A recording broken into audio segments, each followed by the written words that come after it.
Good evening, ladies and gentlemen, and thank you for joining me. Sorry it took so long to get this video up, but I kind of been asleep a long time, you know what I mean?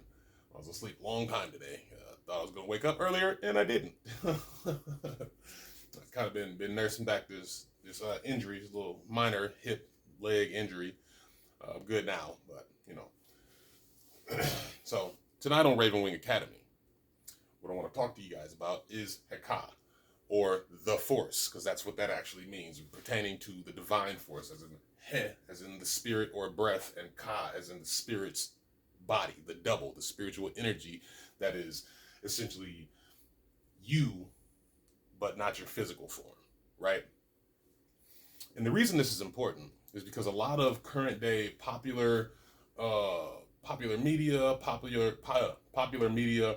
lot of popular genres of art, music, movies, comics, stuff like that, draw a lot on this. So do a lot of the religions that are big now, namely Christianity, a lot of Buddhism, a lot of the Zoroastrian religion shares a lot with HeKa, right? And the farther back you go, the older the religions you study, the older spiritual systems you study, you find they have a lot in common with this, such as the eminent religion of the Etrurians, as Etruscans, right?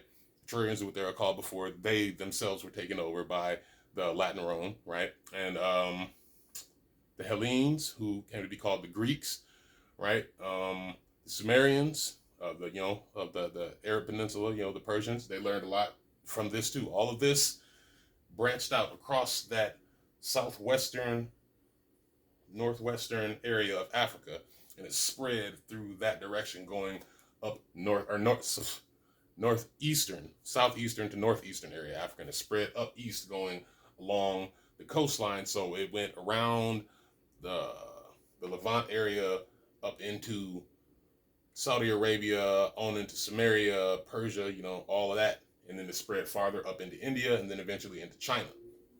Okay, so a lot of these spiritual systems, Taoism, Buddhism, all three branches, Zoroastrianism, especially Christianity, Judaism, and Islam, they all basically take their inspiration from this. Not directly, all right, because you got to understand that the Judeo-Christian religions, first off, Judeo-Christian is not even like an actual classification. That's something that Europeans made up.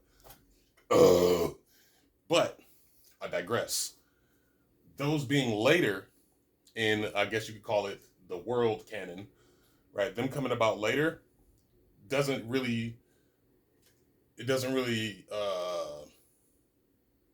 doesn't exclude them from also having been influenced by this, right? Because the religions that they take their cues from learn from ancient Africans, right? Ancient Kemet, okay? And the reason this is so important is because a lot of popular culture things today, movies, music, comic books, take their inspiration from this, okay? So as I said already once, it's called the Force, HeKa, He and Ka. He as in the breath or the spirit of life being, all right, the divine energy. Ka being your double, specifically your energy body, okay? And together they mean the divine force, the divine will, the divine power, the force, right? And that's why I call them all of the original Netter, not the original Netter, but the Netter, you know what I'm saying? They are Ra, Atum, Alseer, Alset, Jehudi, Heru, and Set, right?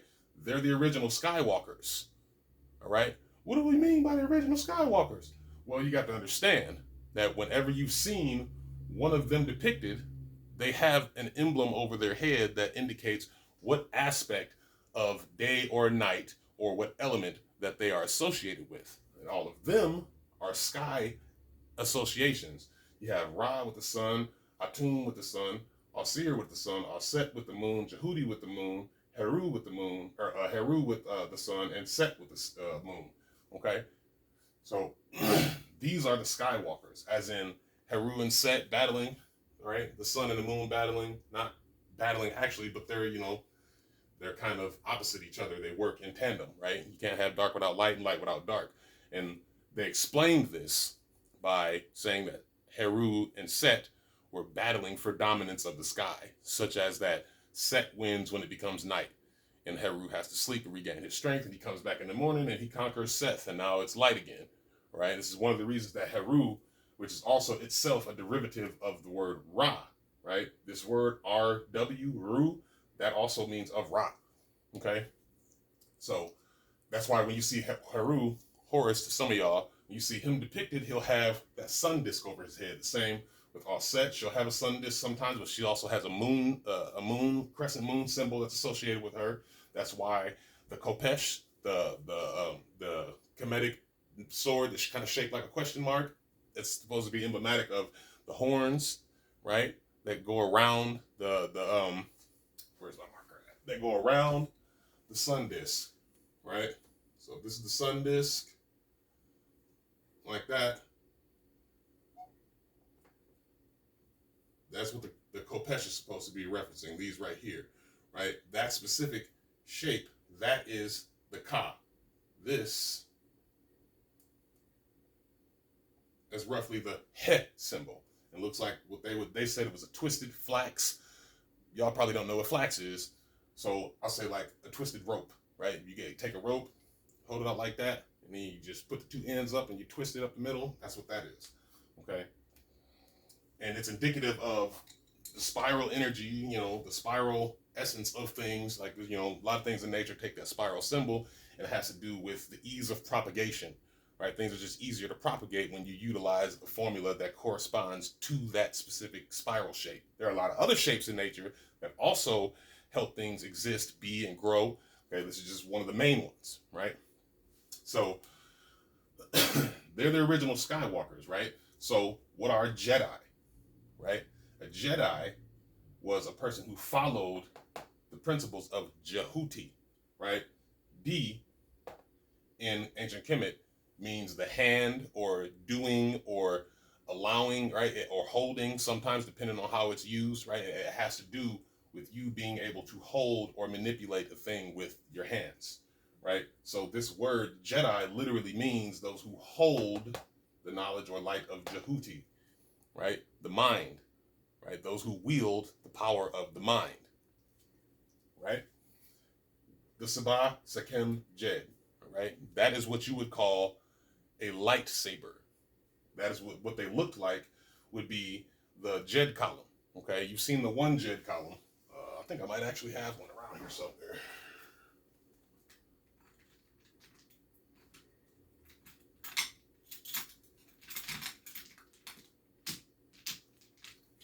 Djed column, something like this.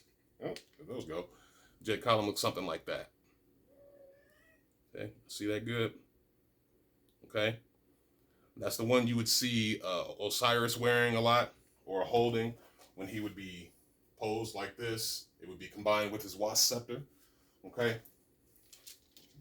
So I'm gonna put it on. Then we have the phrase Ma'at HeKa. That is the balance of the force. Okay. You have Ka.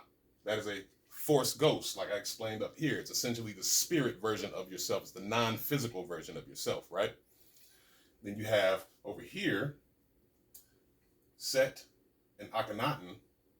Set is essentially Akhenaten, right? Set and Akhenaten are Vader, right? Because of the fact that Vader is at the same time one of the only proponents of the ancient religion that he is utilizing, right?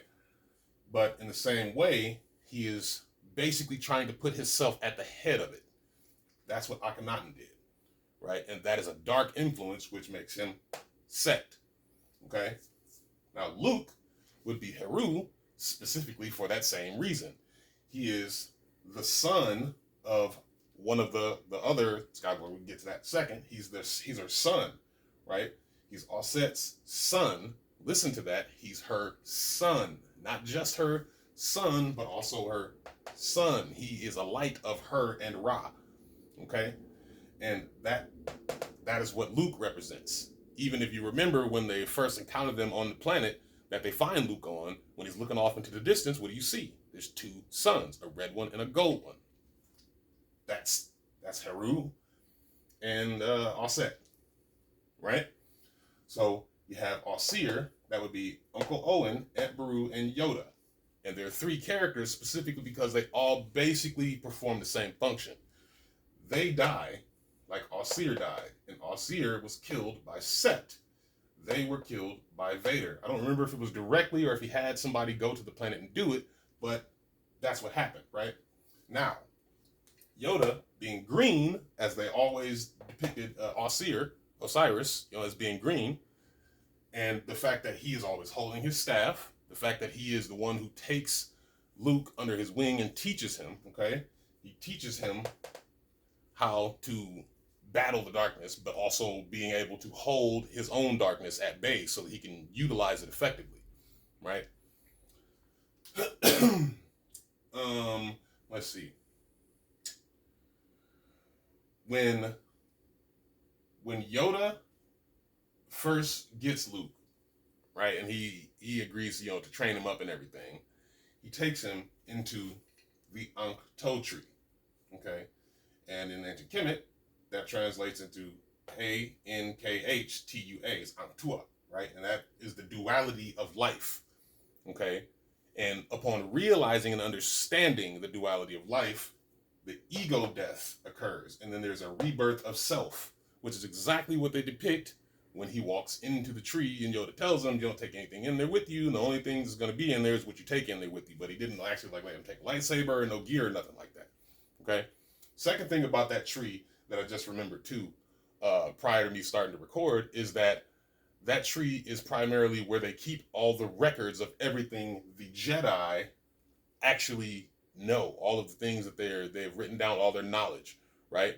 That tree inside of that essentially doubles as a monad or the Akashic record. I have a nice little picture up there. You can't really see it because the camera's not angled up there, but like that's essentially what that's showing you, is that he had to go inside this tree to face off against his double, okay? His Set, I'm saying. His spiritual Ka, his spiritual self was dark. He had to go in there and deal with that. And when he came out, he was reborn, okay? Not physically because he didn't die. He died spiritually. And he came back out a newer, better, more powerful, more clear understanding of himself, right? So, like I covered over here, when I was talking about, where is it? Oh, well, the Jedi's most powerful weapon is the mind, okay? So when you understand that that's the thing that they're using, right, as their primary weapon, it becomes very clear to understand the connections between the movie itself, right, Star Wars, and the plot, the canon and the lore of that universe, even right down to the setting of where that's why most of it takes place in like a desert, and that's why Darth Vader's ship looks like a giant pyramid, is because this is where the inspiration for that movie comes from, okay? A lot of people wouldn't understand this or know this or probably ain't even ready to believe it right now, but one thing you got to understand about all of these film directors and all of these producers, okay, the older ones who made all the movies that we love that came about in like from I'd say anywhere from late 80s all the way up to mid 2000s, right, 2010s. One thing you got to understand about those directors is they in college studied things like ancient literature, okay? So they read things and had things taught to them, especially through art and literature classes, that most of you guys will have never had access to, have never read, probably never even thought about, right? But that's what enables them to have this creativity, right? Because we all know that they didn't make up any of these things. Just like the dudes who made The Matrix, they did not make that. They didn't make that movie up, right? They got that from Black Woman and several other creators' stuff. I think one of them was actually even what's his name? Alan Moore. I think they got some stuff from him too, as a matter of fact, right? A couple of his stories. So the essential inspiration for what you see in the movie, Jedi, right? They were Jedi knife wielders. That's what they were called back then. They weren't like Jedi, whatever the hell they call them in the movie, right? They were Jedi monks and they were Jedi knife wielders. Again, that's why they're so crazy about the lightsaber, and they use that, and they kind of abstain from using blasters because most Jedi didn't use bow and arrows. They use big long swords, kopeshes, and daggers. Okay? So, like I just covered, HeKa means the force, right? And when you have Atum and Atum Ra, Okay, these are the lights of creation, the creator, right? There's the lights, right? They're atoms. How does that work out? You might be asking. Well, atom, atomos, Greek, adama, Latin, atoms, English, right? Now, when you understand and break this down, what atum ra means is the lights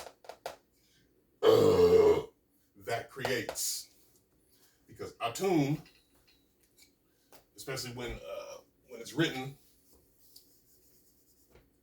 in its native form, right? In Kemet, it's not spelled ATUMATWM or none of that. It's spelled like that.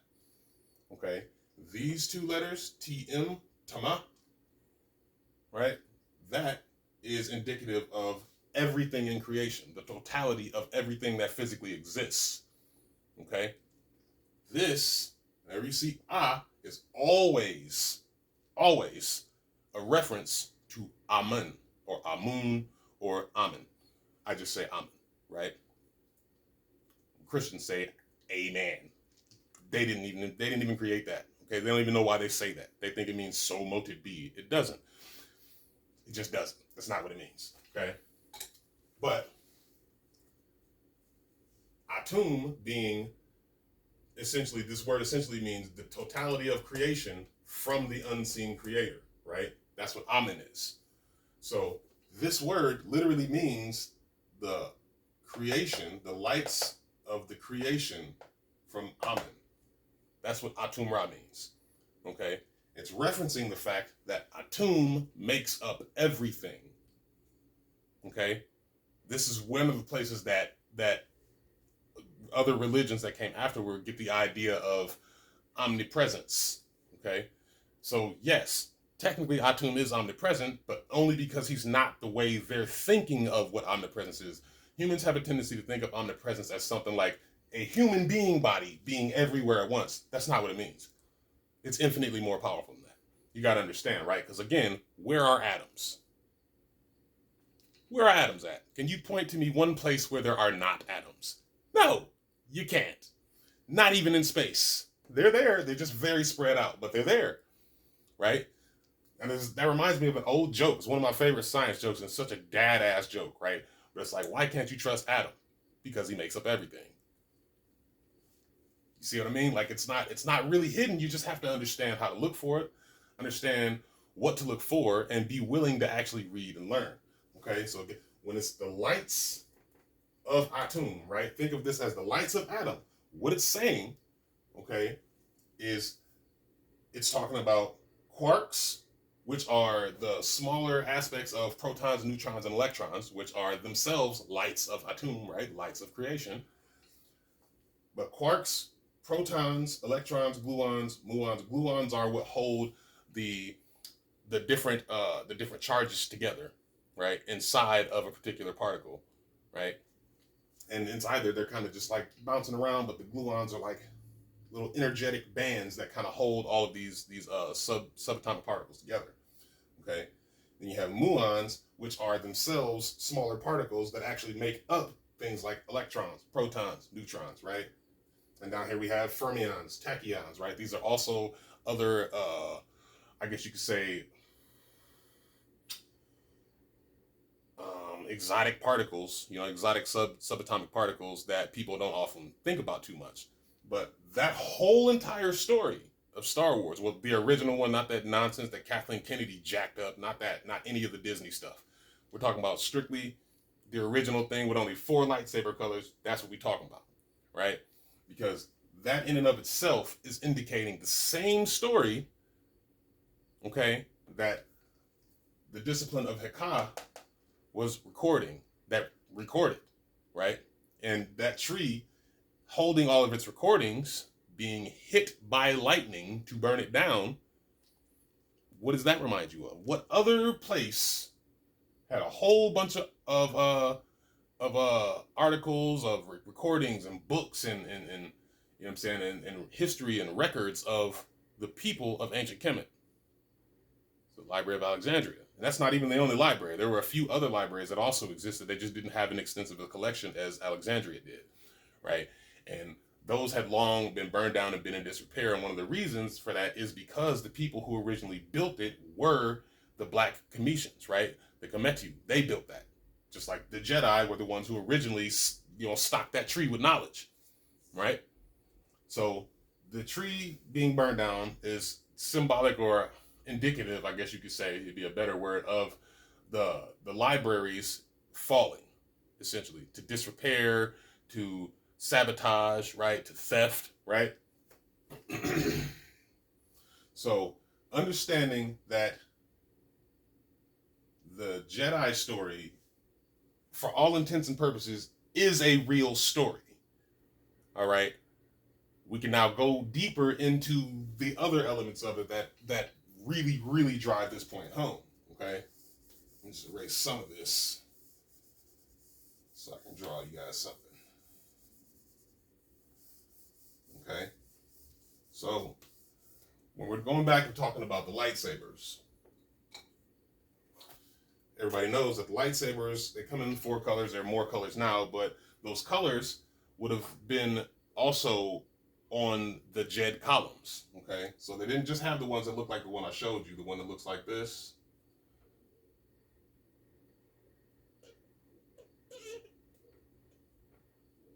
Wasn't just this one. Okay. That one is specific to Osir or Osiris, right? But all of them had one. They all had a column, right? And there are even more than them that had columns, because the Ennead, the Agdoad, that's 9 and 8 gods right there, or deities, or Neter, however you want to say it. I prefer to say Neter because Neter is where you get the word nature from, right? Because back then in Kemet, they understood the different aspects of nature to be the things that rule over you. That includes the things you can see and the things you can't see. All right, so like emotions, thoughts, feelings, those things were all also nature. Okay, they're all nature too. That's why you say somebody is, oh, they seem kind of mean or whatever, but they have a good nature about them, or good-natured ribbing. You see what I'm saying? Like the word nature pops up a lot more places than people realize, and it indicates a lot more than people understand. Okay, so that would be Osiris, and I forget exactly what all sets look like, but we'll draw one for her. So it would have been like that. Put her face, put her, maybe she had her hands clasped or something like that. That would have been the bottom. That'd be like her dress or something like that. What does that look like? It's the handle of a lightsaber, right? And again, they all had them. So Jehudi had one. He would say do something like that, make it look like a bird head guy. Give him his Jehudi dreads. Give him the beak, give him the neck. He would have had his hand out or something, holding either the stylus and, the book or something like that.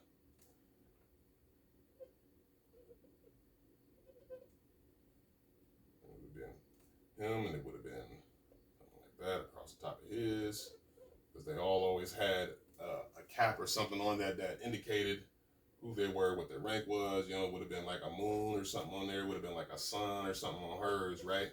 So that would be blue. That one would probably be red or blue. That one would be gold, right? You can look these up. Look up the ancient. Look at the Kemetic Djed columns. Look that up on Google and just hit image.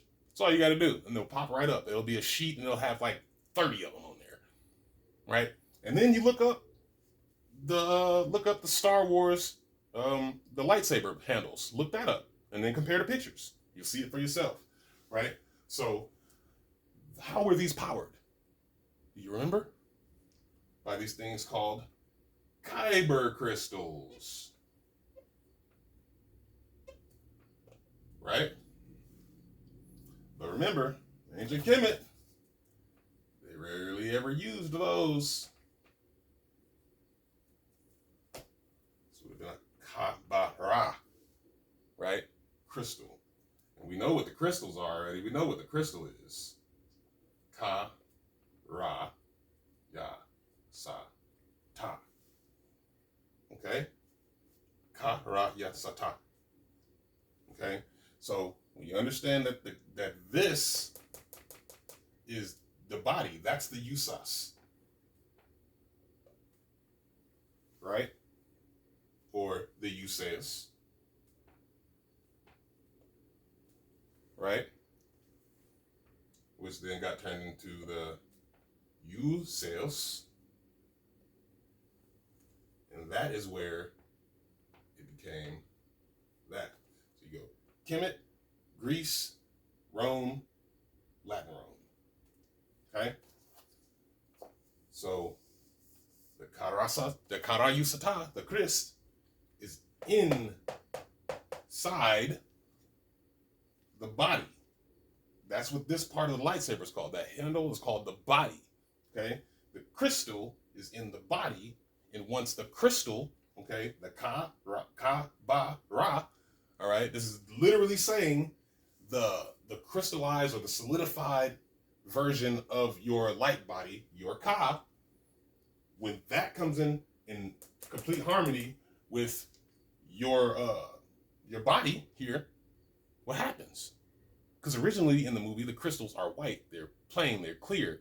And as a matter of fact, where do you find the crystals? Do you know that? They find them on ice planets, which makes them Merkabah. Oh, right?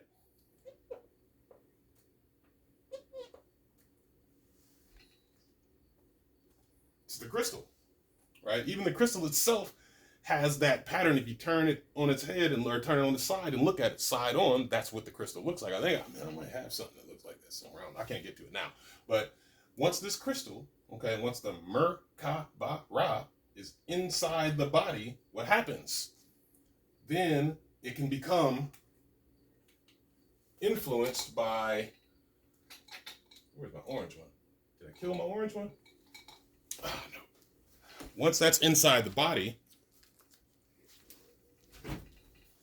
it then influences the body. The ka of you is intertwined with the ka and the body of the saber or the column in the movie, and that's what results in, their lights. That one's supposed to be blue.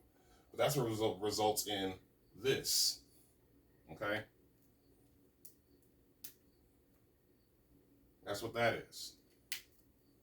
That's literally your spiritual energy being utilized as a weapon. Okay? Now, they didn't draw the blades / flames coming out the top like that. They were always light symbols, such as the sun, the moon, a star. Our set oftentimes would have the pentacle over hers. You might have seen it look like that, and it would be like that over hers. It's a symbol for the sun, because the sun is what? A star. Okay? Understand this, right? And all of them were essentially associated with different versions of star, starlight, fire, etc. All right? And this is simply alluding to the fact that when you actually align your, say, purpose, direction, or emotional bandwidth and understanding, when you align all of that, right, that the invisible aspects of yourself, when you line that up with the material, tangible aspects of yourself, that is when you officially begin to become Jedi. Okay, because you're now starting to understand how to follow and flow with the nature, all right, of all the force that flows through and is in everything. And I guess to close it out, drive the point home a little harder.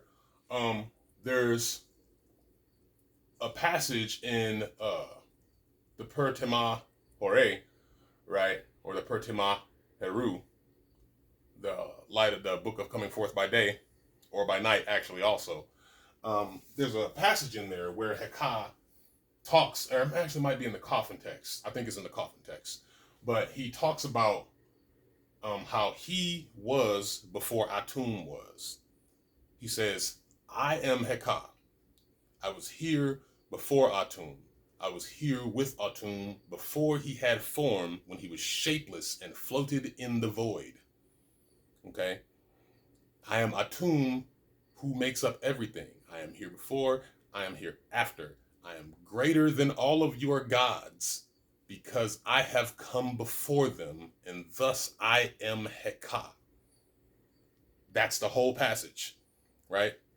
And it's specifically alluding to the fact that that before atoms, before things and material stuff, as you know, material formed, they were all basically just wavelengths of energy.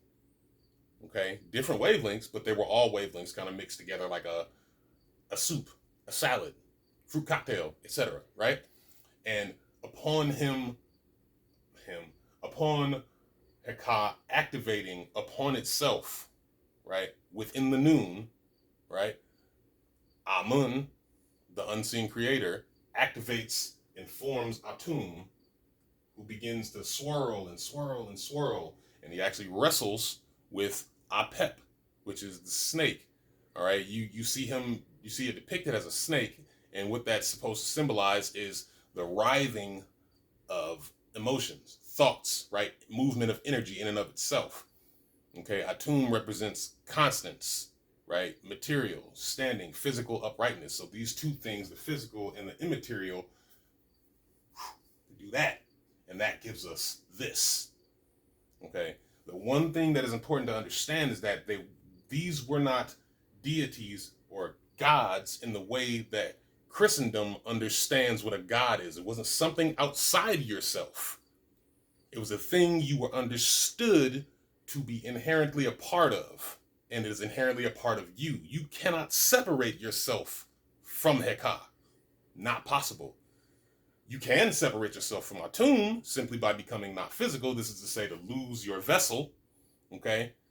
That's not ideal. Especially if you don't know how to get back in it. And as far as I know, nobody does, right? I mean, I don't know. I ain't gonna say that, because there's been a lot of near-death experiences. I've had one myself.